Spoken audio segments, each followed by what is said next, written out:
इस वीडियो में हम बात करने वाले हैं सीआरपी टेस्ट के बारे में। यानी सीआरपी टेस्ट क्या होता है, यानी सी रिएक्टिन प्रोटीन टेस्ट है क्या, इसकी लक्षण क्या होते हैं, यानी सिम्टम्स क्या होते हैं, ये सीआरपी लेवल बढ़ कब जाता है, इसका नॉर्मल रेंज क्या होता है, सीआरपी टेस्ट कब कब कराया जाता है, एचएससीआरपी क्या होता है, ये सारी बात इस वीडियो में कवर करेंगे, तो लास्ट तक जरूर बनी रहेगा। देखिए, एक चीज़ और मैं आपको बता दूं कि वेलबींग डायग्नोस्टिक एक ऐसा यूट्यूब चैनल है जिसके माध्यम से आपको टेस्ट के बारे में A to Z पता चलता है कि टेस्ट होता क्या है, इसके नॉर्मल रेंज क्या है, कॉस्ट क्या होती है, ये सारी जानकारी इस वीडियो से मिलती है। तो इस चैनल को प्लीज़ सब्सक्राइब कर लीजिए। ऐसी इन्फॉर्मेशन वीडियो आपको कहीं नहीं मिलेगा। जो टेस्ट के बारे में आपको मेडिकल गवर्नमेंट पॉलिसी के बारे में कोई नहीं बताएगा, वो इस चैनल के माध्यम से आपको मिलेगा। तो प्लीज़ चैनल को सब्सक्राइब कर लीजिए। चलिए हम बात करने वाले थे सीआरपी टेस्ट के बारे में। सीआरपी का मतलब होता है सी रिएक्टिन प्रोटीन। यह एक प्रकार का प्रोटीन है जो हमारे लीवर से ही बनता है। सीआरपी हमारे शरीर में इन्फेक्शंस और डैमेज का एक मार्कर होता है। जब भी हमारे शरीर में कोई इन्फेक्शंस या डैमेज होता है तो हमारा लीवर इस एंजाइम को प्रोड्यूस करता है। यह एंजाइम इन्फेक्शंस और डैमेज वाली जगह पे जाके उसे ठीक करने में काम आता है। इन्फेक्शंस और डैमेज जितना अधिक होगा, सीआरपी हमारे लीवर द्वारा उतना ही रिलीज कराता है। सीआरपी का लेवल हमारे ब्लड में अधिकतर मामलों में इन्फेक्शंस या रिमोटाइड आर्थराइटिस जैसे मामलों में बढ़ जाता है, लेकिन कुछ और भी कारण है जिसके कारण सीआरपी लेवल बढ़ जाता है। आइए उसे भी हम जानते हैं। किसी आर्गन का डैमेज हो जाना, उस कंडीशन में भी सीआरपी लेवल बढ़ जाता है। कैंसर जैसी बीमारी में भी सीआरपी बढ़ जाता है। हार्ट अटैक जैसी बीमारी में भी सीआरपी बढ़ जाता है।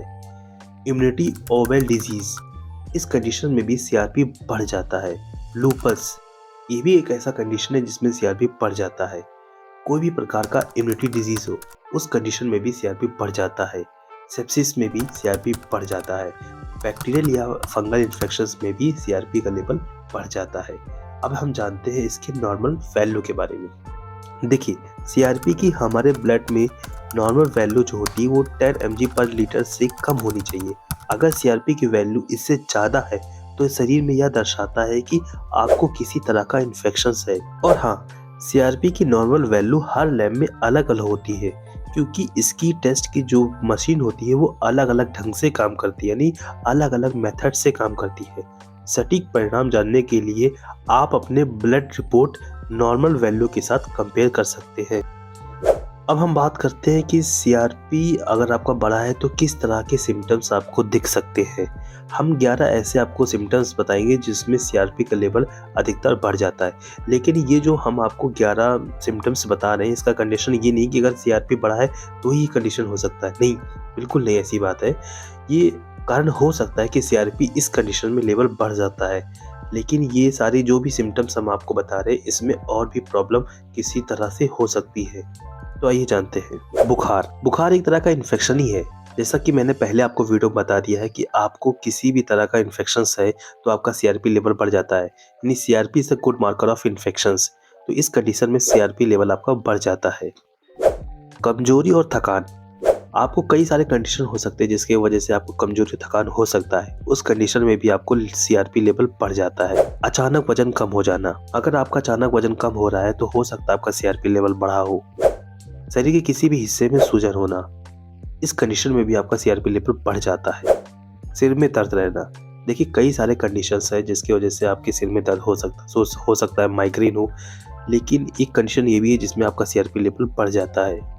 ठंड लगने का मतलब ये नहीं है कि आपको ठंड में ठंड लग रही है। एक ऐसी कंडीशन हो जाती है जिसमें आपको ठंड लग रही हो, उस कंडीशन में भी सीआरपी लेवल आपका बढ़ जाता है। भूख ना लगना, यानी ठीक से भूख ना लगना, उस कंडीशन में भी आपका सीआरपी लेवल बढ़ जाता है। उल्टी होना या उल्टी जैसा महसूस होना, इस कंडीशन में भी सीआरपी लेवल बढ़ जाता है। ये सारे सिम्टम्स ही हैं आपके। हार्ट रेट बढ़ जाना, यानी हृदय की धड़कन का बढ़ जाना, इस कंडीशन में भी आपका सीआरपी लेवल बढ़ जाता है। तेज सांस चलना, ये सारे कंडीशन है जो आपका सीआरपी लेवल बढ़ जाता है। तो ये सारे सिम्टम्स आपके सीआरपी लेवल के हैं। अब हम बात करते हैं कि सीआरपी टेस्ट हम कैसे करा सकते हैं। सीआरपी टेस्ट कराने के लिए नॉर्मल आप कभी भी किसी पैथोलॉजी लेबोरेटरी में जाके आप टेस्ट करा सकते हैं। डॉक्टर के प्रिस्क्रिप्शन है उसके बिना भी करा सकते हैं अगर इस तरह के आपको सिम्टम्स दिखते हैं। और इसके लिए किसी तरह की खास प्रिपरेशन या प्रिकॉशन की आवश्यकता नहीं होती। ये टेस्ट आप खाली पेट या खाना खाने के बाद भी करा सकते हैं। तो बेझिझक आप ये टेस्ट करा सकते हैं। इसकी जो कॉस्ट होती है वो 400 से लेकर 600 रुपये के बीच में होती है। आप किसी भी पैथोलॉजी लेबोरेटरी में जाके ये टेस्ट करा सकते हैं। और एक बात ध्यान देने की है, सीआरपी टेस्ट इन्फेक्शन का सटीक कारण नहीं बताती है। यह बस इतना बताता है कि शरीर में किसी तरह का इन्फेक्शन या डैमेज है। अब यह डैमेज या इन्फेक्शन किस कारण हो सकता है, ये डॉक्टर आपके लक्षणों के आधार पे और टेस्ट कराता है, जैसे CBC, RA factor, ESR, LFT, KFT, जो भी आपके बॉडी में प्रॉब्लम होगा उस आधार पे इसका ट्रीटमेंट करते हैं। लेकिन CRP is a good marker of infections. अगर सीआरपी का लेवल आपके बॉडी में बढ़ा है, इसका मतलब है आपके बॉडी में कहीं ना कहीं तो इन्फेक्शंस है। देखिए, एक और भी क्वेश्चन आता है कि क्या किसी अन्य कारण सीआरपी का लेवल बढ़ सकता है? तो हाँ, बिल्कुल। देखिए, ये छोटे छोटे चीज़ें नहीं है, ये बहुत इंपॉर्टेंट चीज़ें हैं जो आपको समझना चाहिए। अगर आप अचानक से एक्सरसाइज या फिर जिम जाना स्टार्ट कर देते हैं तो भी आपका सीआरपी लेवल बढ़ सकता है। मोटापे के कारण भी आपका सीआरपी लेवल हमेशा बढ़ा रहता है।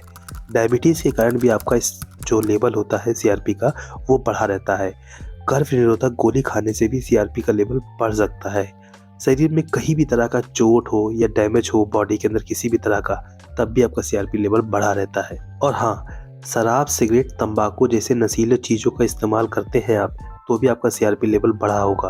अब हम बात करते हैं कि सीआरपी कैसे कम कर सकते हैं, यानी सीआरपी का लेवल हम कैसे डिक्रीज कर सकते हैं। सबसे पहले तो जिस बीमारी के कारण आपका सीआरपी लेवल बढ़ा है उसका इलाज करना शुरू कर दीजिए। उसके बाद सीआरपी का स्तर कम करने के लिए कुछ हम ट्रिक आपको बताएंगे जो आपको करना चाहिए। नंबर 1, आराम करें और तनाव बिल्कुल भी न लें। अगर आप ऐसा करते हैं तो आपका सीआरपी लेवल बिल्कुल कम होगा। नंबर 2, पोषक तत्वों का आहार लें। जितना अच्छा आप डाइट लेंगे उतना जल्दी आपका सीआरपी लेवल कम होगा। नंबर 3, भरपूर मात्रा में पानी पिएं। आप जितना ज़्यादा पानी पिएंगे उतना ही कम आपका इन्फेक्शंस होगा और सीआरपी लेवल भी डाउन होगा। नंबर 4, फलों का सेवन करें।